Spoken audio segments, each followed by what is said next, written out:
आप सब बच्चों का इतना ध्यान रखते हैं, ख्याल रखते हैं, तो आप सबका भी ध्यान रखना, ख्याल रखना, ये हमारा सरकार के लोगों का ये काम है। तो उस नाते से मुझे जो बताया गया कि आपकी जो सरकारी व्यवस्था है उसमें कुछ थोड़ा और अच्छी व्यवस्थाएं करने के लिए योजना कुछ होनी चाहिए, तो मैंने कहा कि आज चूंकि मैं सभी हमारी बहनों को, आंगनवाड़ी जो हमारी कार्यकर्ता हैं, जो हमारी सहायक हैं, उन सबके साथ बातचीत कर रहा हूं, मैं स्वयं उनको बताऊंगा कि हमने जो उनके मानदेय हैं, जो मानदेय अभी तक आपको, यानी आंगनवाड़ी कार्यकर्ता जो 10 वर्ष से ऊपर की कार्यकर्ता है, क्योंकि इसके दो भाग ये हैं, 10 वर्ष से कम काम करने वाली कार्यकर्ता और 10 वर्ष से ऊपर अधिक सेवा देने वाली कार्यकर्ता।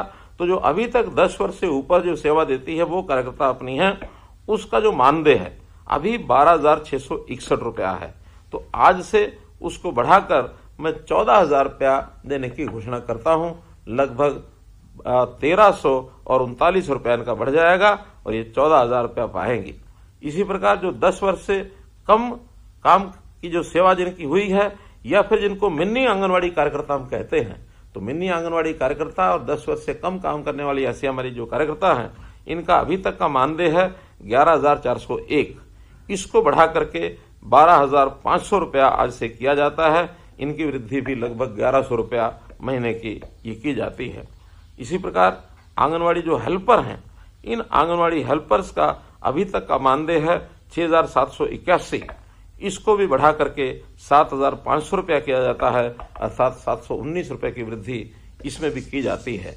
ये जितना भी मानदेय दिया जाता है, ये भारत सरकार और हरियाणा सरकार का जो एक मिला करके, और ये मानधन 60% और 40% के शेयर में दिया जाता है। कई बार ऐसा भी ध्यान में आता है कि जितना आपको दिया जाता है उसमें जो भारत सरकार का 40% का हिस्सा है वो काफी कम रहता है, लेकिन उसकी पूर्ति हमेशा हरियाणा सरकार करती है। तो इसलिए इसमें भी अभी भारत सरकार का हिस्सा तो बहुत कम है, लेकिन फिर भी उनके जो 60% का शेयर है वो हरियाणा सरकार लगातार देती रहेगी।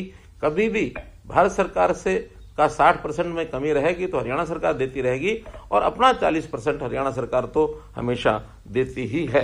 ये भी आपकी जानकारी के लिए मैं बताना चाहूंगा। और ये मानधन सारे देश भर में मैं कह सकता हूं, चाहे वो आंगनवाड़ी कार्यकर्ता का हो, चाहे आंगनवाड़ी सहायक का हो, ये देश भर में सर्वाधिक है। इसलिए सर्वाधिक मानधन देने वाला हरियाणा देश का पहला राज्य है। ऐसे 32 राज्यों की इस मानदेय की जानकारी ये मैं आपको दे रहा हूं। मुझे ये बताते हुए भी खुशी हो रही है कि आपकी पदोन्नति के द्वार ये भी खोल दिए गए हैं। अब हमने 25% पद सुपरवाइजर के लिए, ये आप में से ही भरे जाएंगे। उसकी भी फरवरी 2024 में एक छोटी परीक्षा होगी। योग्य जो बहनें हैं वो सुपरवाइजर के पद पर भी 25% की संख्या में उसमें जा सकेंगे। ये हम पहली बार कर रहे हैं और ये एक छोटा परीक्षा का जो एक कार्यक्रम है उसको लेकर के किया जाएगा। इसी के साथ रिटायरमेंट के समय भी हम कुछ सम्मान राशि ये पहले आपको देते थे।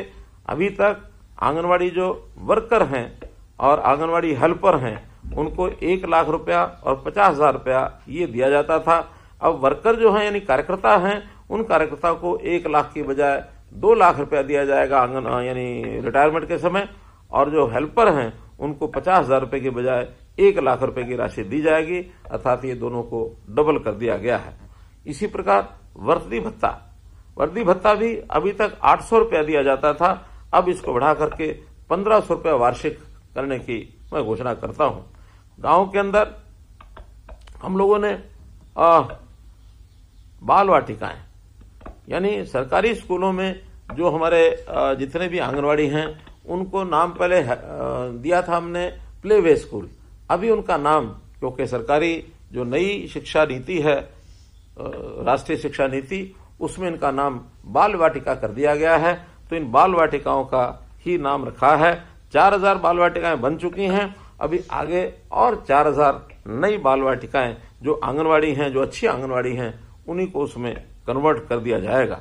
तो इस प्रकार से मैं तो आपके सामने यही एक विषय रखना चाहता हूं कि जो 1975 में ये आंगनवाड़ी का कार्यक्रम शुरू हुआ था, आज लगभग 50 वर्ष होने को आ रहे हैं। तो इस 50 वर्ष के काल में आप लोगों ने बाल स्वास्थ्य देखभाल, पालन पोषण, शिक्षा आदि इसके अंदर जो योगदान दिया है, ये आंगनवाड़ी कार्यकर्ताओं का एक प्रकार का उनकी एक सराहना मैं करता हूं, उनका मैं आभार व्यक्त करता हूं।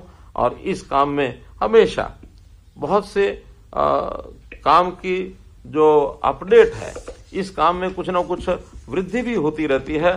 तो उस वृद्धि के समय, उस अपडेट के समय जो जानकारियां और आगे बढ़ानी होती हैं, उनको भी आप हमें सुझाव के रूप में जरूर देते रहेंगे। और जैसे जैसे आप सुझाव देंगे, उन सुझावों के ऊपर हम काम करेंगे। हमारा उद्देश्य हमारी जो भविष्य की पीढ़ी है, हमारे आज के बच्चे हैं, उनका पालन पोषण अच्छा कैसे हो, और उसमें जो भी कोई योजनाओं के अंदर कोई अड़चने आती हैं, उन अड़चनों को हम दूर कर सकें। तो इस प्रकार के इस काम में आपको आज मैंने आपसे जो बातचीत की है, आपने इसमें अपनी इस बात को साझा किया है। आपके अनुभव भी निश्चित रूप से अगर हमको प्राप्त होंगे, सुनने को मिलेंगे, तो उस अनुसार और ज्यादा इसमें आगे बढ़ाएंगे। आपने मेरी बात सुनी, आपका बहुत बहुत धन्यवाद, बहुत बहुत आभार। इस कार्यक्रम के माध्यम से मैं हरियाणा भर की सभी आंगनवाड़ी में काम करने वाली अपनी बहनों को नमस्कार करता हूं, और साथ ही इस सप्ताह भर के हमारे त्योहार, उत्सव, दिवाली, उसके बाद भाई दूज और आने वाला कल छठ पूजा का कार्यक्रम, इसकी भी बहुत बहुत बधाई देता हूं।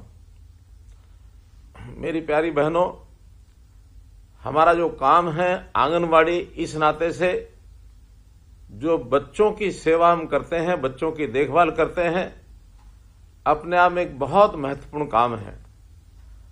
अपने समाज में जो माताएं अपने बच्चों को, कई बार कामकाजी महिलाएं होती हैं, घर पर छोड़ सकती नहीं है, उनकी देखभाल करने वाला भी कभी नहीं होता है कोई। और वैसे भी सरकारी आंकड़ों के हिसाब से जो बच्चे हैं, खास करके 6 वर्ष से कम आयु के, उनका कई बार स्वास्थ्य की दृष्टि से, सुरक्षा की दृष्टि से, न्यूट्रिशन की दृष्टि से बहुत ध्यान रखना होता है। इसीलिए भारत सरकार की योजना, जिसमें आंगनवाड़ी का एक प्रारूप ये बनाया गया, जिस आंगनवाड़ी की देखरेख करने के लिए वहां एक आंगनवाड़ी कार्यकर्ता और एक सहायक, और उन सबको सुपरवाइजर के नाते देखरेख करने वाली हमारी बहनें, एक बहुत बड़ा जाल देश भर में ये फैला हुआ है। अपने प्रदेश में भी 25,000 से ऊपर ये आंगनवाड़ी इस समय काम कर रही हैं। इन आंगनवाड़ियों में कहने को तो ये आंगन है, लेकिन इसका महत्व एक मां समझ सकती है कि मां बच्चे को प्रारंभ में पालती है, और पालने के साथ साथ जैसे ही 1-2 वर्ष का होता है, तो वो पहले रेंगने लगता है और बाद में आंगन में जाकर के खेलने लगता है।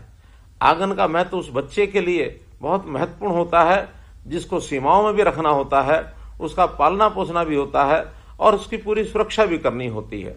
तो इसी प्रकार से हमारा जो परिसर है आंगनवाड़ी, इसमें उस गांव के, उस मोहल्ले के जो छोटे बच्चे 3 वर्ष से 6 वर्ष तक के, वो हमारे आंगनवाड़ी में आते हैं, और उन आंगनवाड़ी के अंदर उनकी देखरेख हम भी एक ममता के साथ, प्यार के साथ वैसा ही करती हैं जैसी एक मां अपने बच्चे के लिए करती है।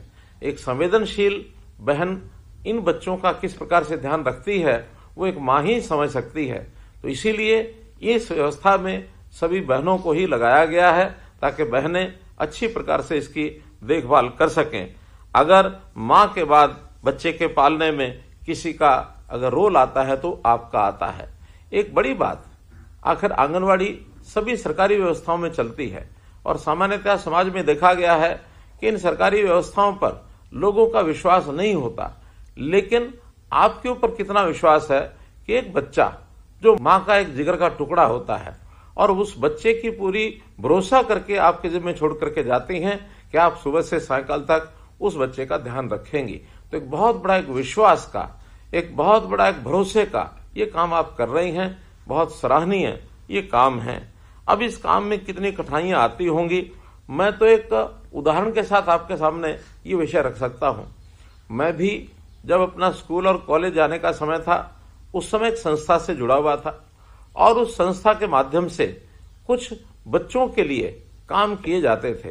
तो एक उस संस्था के माध्यम से बहुत बड़ा शिशु संगम ये लगाया गया और हम चूंकि संस्था के कार्यकर्ता थे तो हमको उस शिशु संगम में व्यवस्था का काम दिया गया और वो बच्चे, छोटे बच्चे 5 साल से 8 साल 9 साल तक के, उसमें 3 दिन तक व्यवस्था में रहने के बाद पता लगा कि बच्चों की कितनी कठिनाइयां होती हैं। बच्चे कई बार वहीं गंदगी कर देते हैं, बच्चे कई बार रोने लग जाते हैं, बच्चे को छोटी मोटी तकलीफ हो जाती है, तो कैसे उनके कपड़ों को भी साफ करना, समय पर उनको जो आवश्यकता चीज की होती है उसको देना, पिलाना। अब ये एक कठिन काम जो आज से लगभग मैं कह सकता हूं कि 50 साल पहले जिसका अनुभव मैंने किया था कि उन छोटे छोटे बच्चों की 3 दिन तक की जो सेवा की, उन बच्चों की आयु तो 5 से 8 वर्ष थी, लेकिन आप तो 3 और 6 वर्ष के बीच के बच्चों का ध्यान रखती हैं। बहुत ही ये सराहनीय काम है उन बच्चों को संभाल कर के रखना। जिस भवन में हम उन बच्चों को रखते हैं, अर्थात जो आंगनवाड़ी होती है, वहां भी एक सुरक्षित भवन उसकी आवश्यकता होती है। कभी कभी तो उसके अभाव में हम लोग काम करते हैं, कभी उसकी छत खराब होती है, कभी वहां लाइट नहीं है, तो कभी वहां प्रकाश की व्यवस्था, कभी पानी की व्यवस्था नहीं है, कभी वहां शौचालय नहीं है। हालांकि सरकार की ओर से इन सब चीजों का ध्यान रखा जाता है, फिर भी हजारों की संख्या में आंगनवाड़ियां, कहीं ना कहीं तकलीफ तो आपको जरूर आती है, फिर भी उसमें से आप रास्ता निकालते हैं। तो निश्चित रूप से ये जो बचपन को संभालने वाली और तराशने वाली आंगनवाड़ी कार्यकर्ता, इनसे आज मैं बात कर रहा हूं, मुझे बहुत प्रसन्नता हो रही है और आपका मैं अभिनंदन करता हूं।